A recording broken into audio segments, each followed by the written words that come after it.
RFI et France 24 présentent Mardi politique.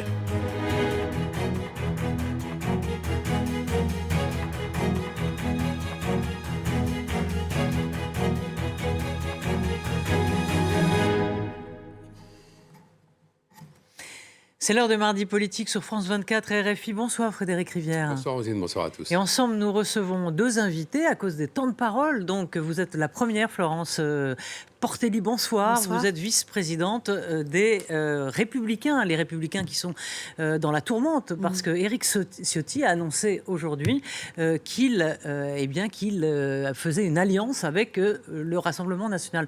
Le problème, c'est qu'il n'en avait parlé à personne. Pourquoi est-il monté sur le cheval sans l'avoir scellé ? Sur le Baudet plutôt. Écoutez, déjà qu'il ne consulte personne, c'est un parti qui fonctionne de manière non démocratique. Et pour tout vous dire, on me pose depuis quelques temps la question des statuts, c'est-à-dire en gros comment on le vire. On va se parler clairement. Moi j'ai appelé tout de suite à ce qu'il parte par dignité, et la dignité ça n'a pas l'air de l'étouffer beaucoup, donc au moins qu'on puisse le dégager. Et le problème c'est que les statuts sont opaques. Et c'est un sujet sur lequel je m'étais penchée, pour tout vous dire, il y a 3-4 semaines. Je m'étais dit, tiens, s'il y a une crise, parce que de temps en temps, je me disais, c'est pas possible, ce parti, il faut quand même qu'on bouge un peu tout ça. Comment on fait pour renverser la table et susciter une autre élection ? J'ai pas trouvé. J'ai pas trouvé dans les statuts, c'est pas une blague. Donc vous avez beaucoup de confrères qui cherchent aussi, qui m'appellent en disant c'est où ? C'est à peu près nulle part. Donc il a raison quand il dit que seuls les militants qui l'ont élu pourraient en quelque sorte. Mais vous diriez que. Excusez-moi, même pas. C'est même pas prévu. Donc en fait, en réalité, ça s'est déjà passé dans notre histoire qu'au bout d'un moment, le président démissionne parce qu'il y avait une très forte pression. Je pense qu'il y a un moment, c'est même une question morale. La décision qu'il a donc annoncée, lui, de faire cette alliance avec le RN, vous diriez que c'est un coup de force ? Un coup de force, un coup de faiblesse. C'est un coup de force à l'égard du parti, je veux dire, à l'égard des LR. Le parti, déjà, il est dans un état apocalyptique depuis l'élection présidentielle, depuis l'élection européenne, et même avant. En réalité, ce parti était en train de s'effondrer, mais de résister dans ses bastions locaux, avec aussi une poignée de vaillants parlementaires. Mais le parti se porte mal, on ne va pas se mentir, sinon on ne ferait pas des scores pareils. D'ailleurs, le même Éric Ciotti nous disait dimanche que seule la droite LR représentait l'alternative. Ouais. Comme quoi, en 48 heures, les contradictions ne les étouffent pas, ces gens-là. Et on m'a posé la question, du coup, sur une antenne, et j'ai dit non, c'est faux. À 7%, on ne représente aucune alternative, c'est pas vrai. Ça ne veut pas dire qu'un jour on ne le fera pas. Mais actuellement, parce qu'on n'a pas travaillé sur le fond sérieusement. 2, parce qu'on n'a pas fait un aggiornamento par rapport à ce qui n'a pas marché. Ce parti est en très grande difficulté. Et là, il vient de planter un coup de poignard pour garder sa circonscription à Nice. Oui, donc c'est faire sa petite soupe dans son petit pot, quoi. Oui, enfin, une soupe amère. Mais oui, parce que d'ailleurs, sur son interview de TF1 que j'ai un peu suivie, il n'a pas un mot pour les gens de son parti politique, pour les militants. Il n'a pas un mot pour les gens... Mais est-ce que vous pensez que les militants ne soient pas non plus attirés, peut-être, par cette stratégie ciotiste ? Alors, je pense que des sympathisants, il y en a beaucoup qui sont attirés par cela. Quand on regarde les études d'opinion, bien sûr, il y a une porosité, surtout dans certaines régions, d'ailleurs, notamment dans son département. Mais si vous parlez de l'adhérent, et il était quand même président d'un parti politique... Et moi, je fais en ce moment le tour de France des circonscriptions. Et bien, c'était pas clair comme ça. Et commencer par déjà ne pas avoir la dignité de s'intéresser, de se soucier de ceux qui sont sur le terrain, qui vous ont élu président du parti, c'est quand même assez indigne. Et le problème d'ailleurs de ce parti politique, je peux vous dire que ça fait très longtemps qu'il n'écoute plus les élus locaux. On dit que c'est un parti de barons parisiens, ou de barons qui ont été ministres ou qui ont eu des postes importants sous la Chirac ou la Sarkozy. C'est un parti qui fonctionne dans l'entre-soi, qui ne met pas en avant les femmes, qui ne met pas en avant la société civile, et qui ne met pas en avant les élus de banlieue. Vous dites ça aujourd'hui. Non, je le dis depuis un certain temps. Oui, mais est-ce que d'autres le pensaient ? Est-ce que tout le monde a fermé les yeux et la bouche aussi depuis des mois alors que vous décrivez un parti qui vraiment était très mal en point déjà depuis un moment. Si je vous dis que j'avais commencé à regarder les statuts, c'est qu'on était quelques-uns à se dire c'est plus possible comme ça, mais il y avait les élections européennes. Et quand vous soutenez quelqu'un, on soutenait François-Xavier Bellamy, vous n'allez pas commencer à mettre le souk, entre guillemets, dans le parti au moment où vous avez un candidat déjà qui ne part pas favori et qui doit à tout prix réussir à faire sa campagne électorale. C'est pas le moment. Est-ce qu'aujourd'hui, c'est l'acte de décès des Républicains ? Alors, je dirais que les Républicains sont dans le coma, mais que jusque-là, on ne se voilait la face et que là, au moins, le coma est officiel. La mort du parti, je dirais, vous savez, en politique, il y a beaucoup de phénix et je n'irai pas jusque-là. En revanche, il faut tout changer. Il faut changer de nom, il faut changer les statuts, il faut voir de nouveaux visages, il faut changer notre façon de travailler. Mais il faut s'allier à qui à un moment? Parce qu'on a eu une tripolarisation de la politique et là, on a l'impression qu'on revient vraiment à au clivage gauche-droite. Non, on revient au clivage LFI-RN. C'est vrai. Je ne suis pas d'accord avec vous. Oui, mais il y a quand même la Macronie au milieu, pardon. Alors, la Macronie a réussi. Et la social-démocratie qui remonte Je ne suis pas d'accord avec vous. Alors, le 17% quand même de Glucksmann, ça montre... Non, c'est pas 17, c'est 14. 14, pardon. 13,8. Oui, pardon. Non, mais montre quand même que le PS a de beaux restes, non? Non, je me trompe peut-être. Non, écoutez, moi, je suis sensible à la déclaration de M. Cazeneuve. Je trouve ce que fait le PS absolument indigne et écœurant, tout aussi écœurant que M. Ciotti. Moi, je ne vais ni vers l'extrême droite, ni vers la LFI, que je considère d'ailleurs l'idiote utile du Rassemblement national. Son comportement extrémiste à l'Assemblée nationale, son indignité, son antisémitisme, fait que ce n'est pas pour moi un parti de gouvernement. Que le PS, qui d'ailleurs l'a dit pendant la campagne présidentielle, aujourd'hui enlève la pince à linge qu'elle avait sur le nez pour garder ses petits postes, au nom soi-disant de l'arc républicain ou du Front populaire, je trouve ça tout aussi indigne. Et la situation dans laquelle on est aujourd'hui avec des partis extrémistes extrêmement forts, c'est en partie dû aussi à la Macronie et en même temps d'Emmanuel Macron.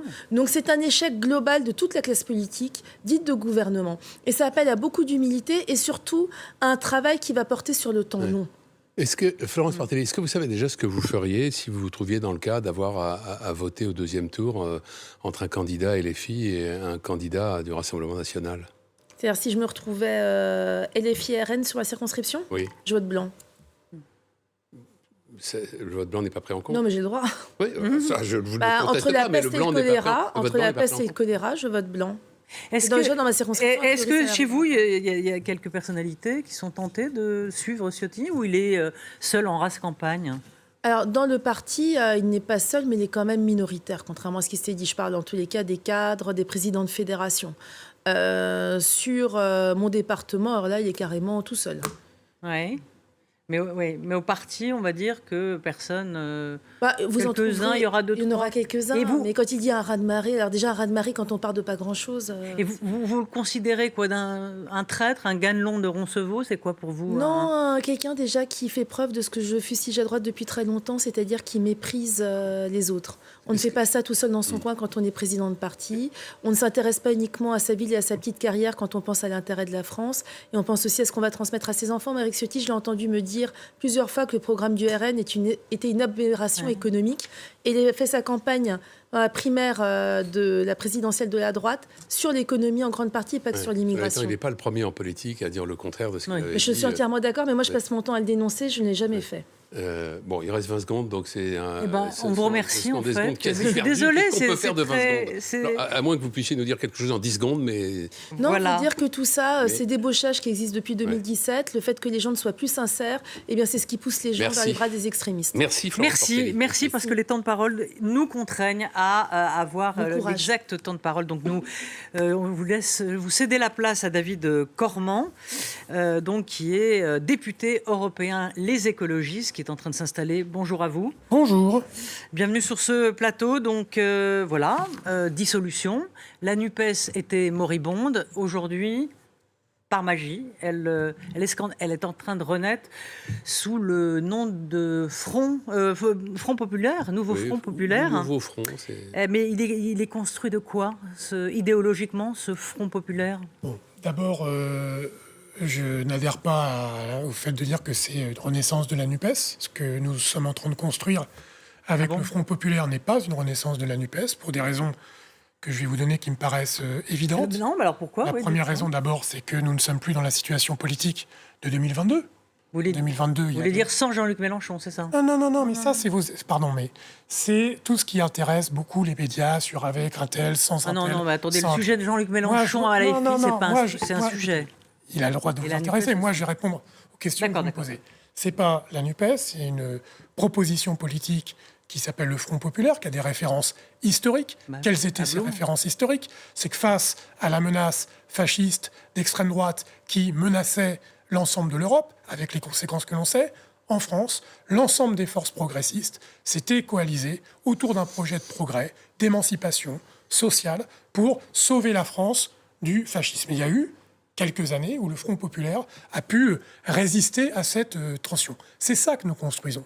Moi, le sujet, mais c'est pas de dire « Ah, mais qu'est-ce qu'ils font ensemble, ces écologistes, ces socialistes, ces insoumis ?» Au Parlement français et au Parlement européen, ces forces politiques travaillent déjà ensemble. David Cormand, il est quand même permis de se demander comment des partis qui se sont déchirés depuis des mois, comment certains dirigeants de ces partis qui se sont écharpés dans des termes parfois choisis, peuvent soudainement se rassembler. Cette interrogation-là, elle n'est pas absurde. Alors, et on pourrait la compléter en se disant, mais enfin, puisque vous avez su le faire en 24 heures, que n'avez-vous su le faire auparavant, par exemple avant les européennes, et peut-être que la situation politique du pays serait bien différente. Pardon. Il y a peut-être un élément qui vous a échappé. C'est possible. C'est que l'extrême droite va potentiellement gouverner la République française dans 4 semaines. C'est de ça dont on parle. L'extrême droite, c'est les héritiers idéologiques de M. Papon, des Waffen-SS, qui vont diriger la République française. C'est ça l'événement sidérant. Mais vous avez le droit de les retrouver des circonstances atténuantes. Ah mais pas du tout, mais vous ne savez pas les résultats des votes encore, pardon. Mais si, pour les législatives, peut-être qu'il y a eu un effet défouloir. Il y a l'effet défouloir. Madame, je vous réponds à votre question. Qu'est-ce qui fait que vous vous mettez d'accord ? Nous nous mettons d'accord parce que la République est en danger. Voilà pourquoi nous nous mettons d'accord. C'est notre diagnostic. Nous vous posons ce diagnostic. C'est que dans 4 semaines, Jordan Bardella peut occuper les bureaux de l'hôtel Matignon. Monsieur Mariani peut être ministre des Affaires étrangères. Ça veut dire que la position de l'Union européenne sur la défense de l'Ukraine tombera. Ça veut dire que l'Ukraine tombera. C'est ça la situation historique dans laquelle nous sommes. Oui, parce que la France... Non, parce que la politique étrangère est le domaine réservé du président de la République. Donc, Ah bon ?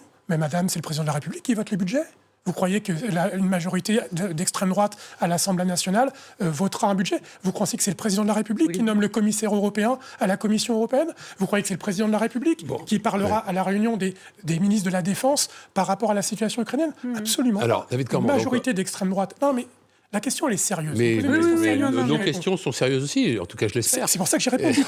Non, mais est-ce que vous me dites... En fait, j'ai bien compris. Non, mais attendez, je vais préciser ou plutôt compléter ma question. Donc, il y a pour vous aujourd'hui une urgence que vous qualifieriez sans doute de vitale, en quelque sorte, un péril majeur qui menace la France. Et dans ces circonstances, la gauche qui était désunie a su faire front en disant il y a l'intérêt supérieur de la nation, en quelque sorte. Mais est-ce que ça n'est que cela ? Même si c'est très important, sans doute. Mais est-ce que ça n'est que cela qui construit cette alliance ? Ou est-ce que vous allez réussir aussi à faire des propositions aux Français ? Merci de poser cette question. Sur les questions de fond, sur les questions programmatiques, malgré des différences de tonalité, de façon de s'exprimer, de rapport aux citoyens, de la façon dont les uns et les autres considèrent qu'il faut s'adresser aux citoyens et citoyens, sur le fond, regardez les votes des différents groupes parlementaires à l'Assemblée nationale qui, aujourd'hui, Parti communiste, Parti socialiste, Insoumis et Verts, ces votes sont très cohérents. Et sur quoi ils se mettent d'accord ?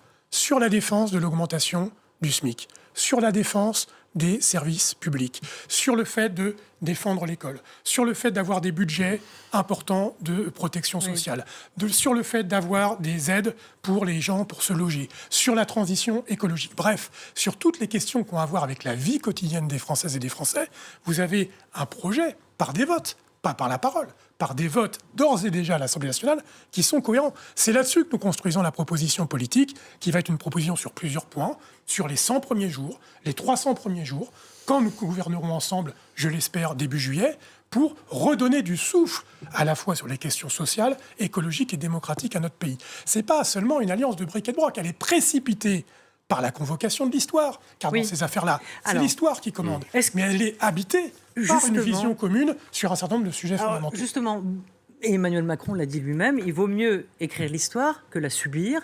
Donc est-ce que vous considérez qu'il a eu raison de provoquer cette dissolution ? Emmanuel Macron, pour clarifier, justement. Emmanuel Macron est inconséquent.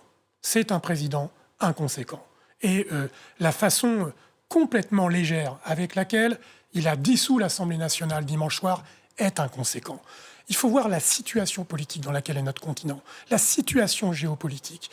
Et à la place d'être un élément de stabilité, de confiance, de construire des consensus, Emmanuel Macron, par sa brutalité politique, n'a cessé de diviser. Et quand les Français lui font remarquer par un vote, que fait-il ? Il dissout comme ça de façon légère, avec une extrême droite qui est à 44%. C'est inconséquent. Et donc, face à cette inconséquence, la réponse, c'est la responsabilité de forces de gouvernement qui disent contre l'extrême droite, face à cette inconséquence du centrisme et de M. Macron, il y a une proposition politique qui est stable, qui est solide, pour sauver ce pays. C'est ça notre proposition.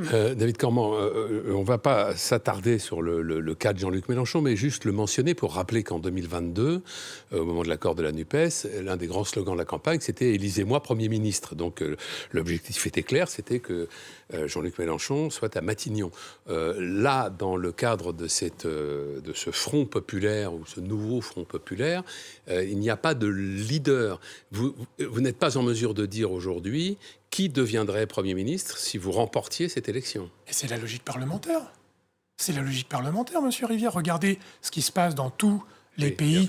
La logique parlementaire, c'est si vous aviez la majorité, oui, il faudrait que le président choisisse dans votre groupe, dans ce groupe. Non, c'est pas que ça. C'est qu'il faut qu'il y ait une majorité à l'Assemblée nationale. En tout cas, nous, c'est notre logique. On n'est pas comme les macronistes qui considèrent qu'ils peuvent diriger le pays avec une majorité qui n'est que relative.